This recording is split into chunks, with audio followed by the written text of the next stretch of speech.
Hey guys, in this video we are going to go through some string methods and see what is an index of a string. So let's get started. So first of all we can declare a string called message equals hello world. First of all, what is an index of a string? So string is actually an array. If you don't know what is an array, it's simple. It's just a collection of elements. So this is an array. Equals, it contains strings, integers, whatever you want. This is an array. So let's see how to index a string now. I'll explain it with an whiteboard example. So this is the string we declared, right? In Python, string indexes starts from 0, 1, 2, and this cell is 3, and this is 4. Sorry for the bad handwriting. And this space also counts. So this is 5, this W6, 7, and so on. 8. Bro, handwriting is fucking bad. And 10. This is at the 0th place, E is at the first place, and L is at the second place, this L is third place, and so on. So this is the index of a string. So let's now get into the topic. Now I think you got a clear vision about what is the index of a string. Now let's get into some string methods. So what are methods? Python has some inbuilt methods for strings. So let's get into some of them. So first we want to see about so let's declare another string first. User equals Dinesh. So first method we are going to see is called capitalize. User dot capitalize. So methods contain these brackets, right? To use a method on a string, you have to first write the string name, string variable name, and keep a dot, and then call a method.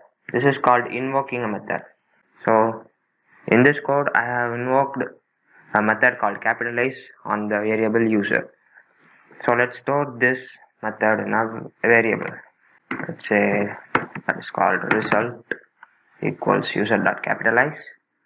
Then we will print it. Print result. Let's see what's the result.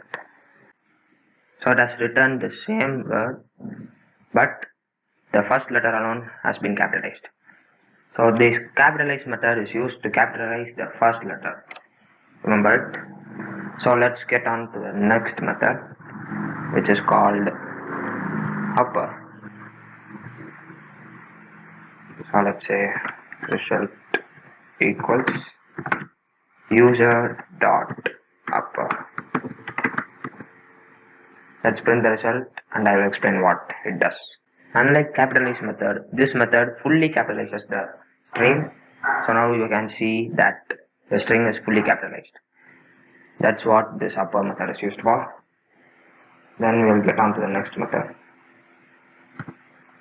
Let's say result equals user dot lower. So let's make this as fully upper. Sorry. Now if we print it, the string will be converted into lowercase. Yeah, you see, here it is uppercase, and after we invoke the method lower, it is converted into lowercase. That's it.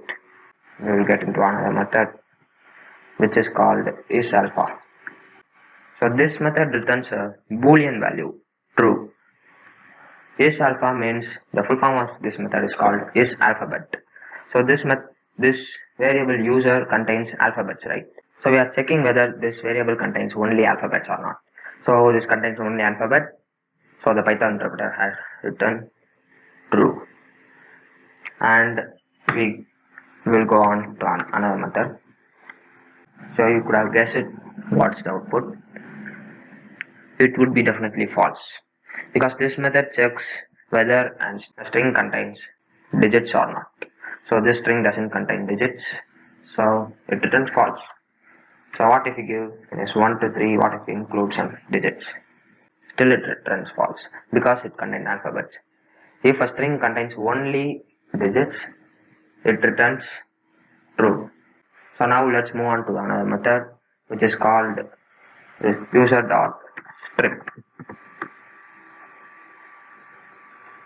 Let's add some space here. So let's see what this method does.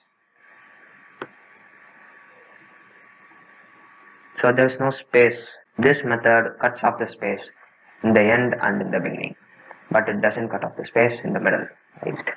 Dot strip.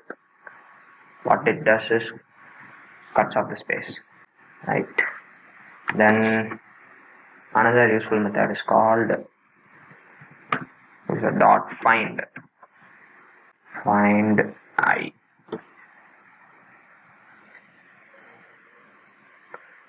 So dot find, this method returns an index.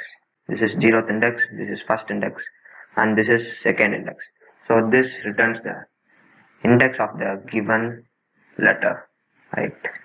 So if you type here H, it will probably return 6. Yeah, the output is 6. And let's move on to the next method, which is called rfind. The full form of rfind is R stands for reverse find. I think you got what is reverse find. So find tells us the index of the number from the first, but rfind counts it from reverse. We'll give another string, which is called 1 2 3 and 3 to 1. In this string, first we find the index of 1. Let's see what it returns. It returns 5. But the index of 1 is 0. Why it returns 5 is we have given rfind method, which is called reverse find. It counts the index from reverse, from this side. So there are two ones, but it will start finding in reverse, so it prints the last one index, which is 5. What if we give only 5 find?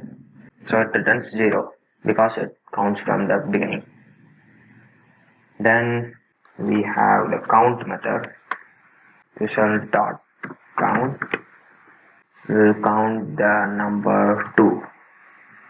It returns 2 because the number 2 is repeated 2 times. This count method counts the string which we have given in the brackets. And these are all the most used methods in Python.